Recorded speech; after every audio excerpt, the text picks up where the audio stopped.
Isang concerned citizen ang humingi ng tulong para mairehistro ang birth certificate ng isang bata para makapagpatuloy siya sa pag-aaral. Agad natin itong inaksyonan. Kasama ang ating team of lawyers, tinutukan natin ito para siguraduhin na maayos ang lahat ng kailangang proseso. Panurin natin kung paano nating naisaayos ang kanyang problema. Magandang gabi ho, Ate Lorna. Magandang Pwede gabi. niyo ho bang ikwento sa amin kung ano yung, kumbaga, naging problema niyo and yung naging rason niyo kung bakit kayo lumapit dito sa show natin na Cayetano in Action with Boy Abunda? Kasi yung bata, wala po siyang birth certificate. Hindi ko naman po siya kaano-ano. Gusto pong mag-aaral ng bata.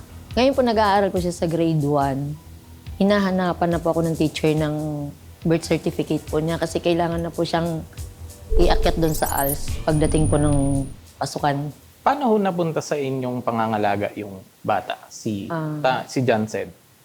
Dahil po sa bunso ko pong anak. Kalaro po niya. Inuwi niya po doon sa amin. Sabi niya, kasi madungis po yung bata. Sabi niya, Mama, pakainin po muna natin yung bata.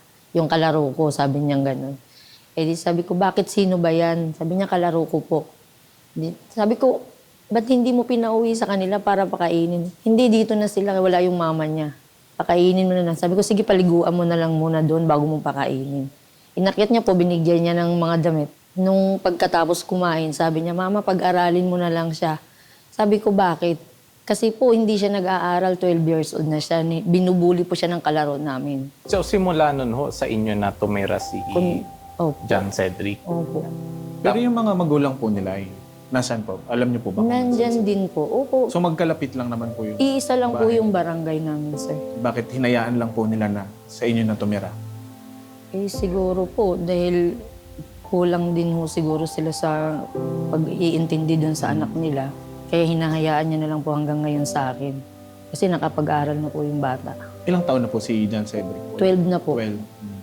Nung enrollment, wala po talaga akong ma-present doon sa teacher. Iusap lang po ako na i-enroll ko po muna siya nang wala pang dokumento. Follow ko na lang po. Oh, so, yun yung, kumbaga, naging rason kung bakit ina-applyan niyo siya ng birth certificate. Opo. Kinuhaan ko po siya ng no record sa PSA. Nailabas naman po yun. Tapos din sa City Hall din po, pinakuha po ako ng affidavit ng guardianship para makakuha din po ako ng no record. Kasi hindi ko nga po kaano-ano yung bata. Dinala ko pa pala siya sa GAT para maano po yung record Sa eskwelahan po. po, yung GAT Andres? Hindi po, sa hospital. Sa hospital. Opo. Nailabas na rin po yun nung December. Nung paglabas ng birth certificate po, binigay ko po dun sa parent. Ayaw po nilang asikasuhin. Ginawa ko po. Ako na lang po yung nag-try dun sa City Hall na baka pwedeng ako na kahit hindi naman ako kaano-ano. Pagdating po sa City Hall, pinagbawalan din po ako dahil bagong mandatory daw po ng PSA dahil po dun sa kaso ni Alice Go. Bawal na rin po daw ako. Ano pong ibig sabihin niyo dun sa ayaw asikasuhin ng mga magulang? Ano pong dahilan nila kung bakit ayaw nilang i-process yung registration? Wala din daw po silang budget. And then, after ho nun, ano ho nangyari dun sa local civil register? Wala na po, hindi na po na ano. Tapos kasi trinay ko na nga po, ayaw din po akong payagan. Hindi ko na po hindi ko na po pinansin kasi wala na rin po akong magagawa eh. Tignan natin ngayon kung ano naman yung nagawa nung Cayetano in Action with Boy Abunda regarding sa problema ni nanay. Tawagin ho natin si Kuya Larry. Good afternoon po. Good afternoon, Ate Lorna. Kamusta? Dumating sa atin sa Cayetano Action agad yung kanyang problema. Concerned citizen lang siya eh. Gusto niya yung bata may rehistro para doon sa pag-aaral niya at sa susunod na mga kailangan ng bata ng birth certificate at walang maging problema. Nag-coordinate kagad kami sa City Hall. Kumonta kami kay Mayor Hani at binigay po niya yung kanyang direktor na puntahan nun namin kagad si Director Encarnacion Ocampo. At pagpunta ho doon, sinabi ko po kay Miss Jolly na tawagan natin yung parents para hindi maging problema. Baka kaya natin kumbinsihin yung parents na sumama sa pag-apply nung pag-register ng birth certificate. At luckily, napaganda ho, sumama po yung parents. Siguro nakita na ho natin talaga yung mga magulang ni Cedric talagang wala lang kakayahan para i-register at makita yung requirements nga, kumpleto naman, pero may kulang lang pong isa, yung AUSF, yung affidavit to use the surname of father. Okay, Na yun. yung po, na-submit niya po, attorney, at garang ipoproseso na po yung birth certificate ni Cedric. At ayun ang may kinatuwa po ni Ate Lorna at ng kanyang magulang. Matanong ko lang, ano ho bang trabaho nung mga magulang ni Cedric? Nagtitinda-tinda lang po sa bangketa. So kung sakali pong matuloy yung pag-aaral ni Cedric, sa inyo pa rin ba tutuloy yung bata or kukunin na ng mga magulang niya? Sabi ko naman po, hanggat gusto po niya mag-aral at gusto niya sa amin, okay lang naman po. Kayo po ba, ano bang kinabubuhay ninyo? Anong trabaho niyo? Nagtitinda po ng almusal. Ilan po ba anak niyo? 4. 4. So isa dadagdag pa natin si Cedric doon. Kaya niya naman po yun. Kakayanin po. Yun, attorney, isa pang magandang sinabi ni Director Ocampo, kung magkakaproblema siya sa school, ay willing sila magbigay ng certificate na ipakikita sa school na on process na yung birth certificate ni Cedric. Ito po, attorney, may certification na para ipakita dun sa school.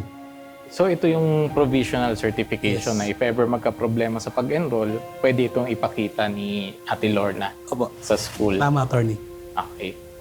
Pero siguro sagutin din natin yung una niyang tanong no, na pwede ba na magrehistro ng birth certificate ang isang hindi naman kaano-ano ng bata. No? Nagkataon lang, swerte tayo na kasama po yung magulang. Sumama, nakumbinsi sila na iproseso yung registration ng bata.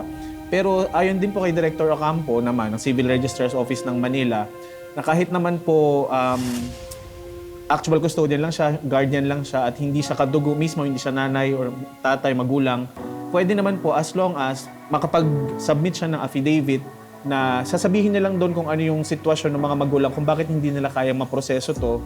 So, ma-authorize na lang siya. At sinabi rin, dagdag ni Director Ocampo na padaanin siya sa proseso ng assessment or evaluation ng DSWD para masigurado na yung bata hindi mapupunta sa halimbawa sa human trafficking or kidnapping or sa mga criminal elements ba or yung pagpaparehistro ay para sa lehitimong purpose, no?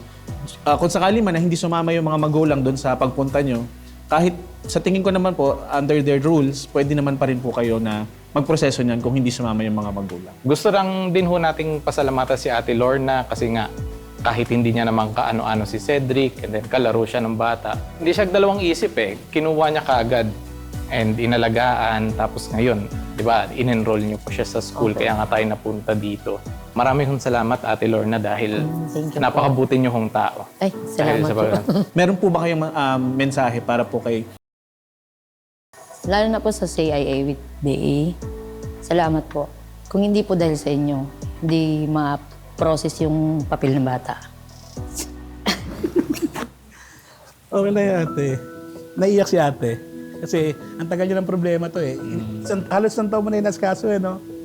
Kaya narito naman ng Sorry po. ay tano action agad para tulungan yung mga problemang katulad kong ganyan. Salamat po, Kuya Alan.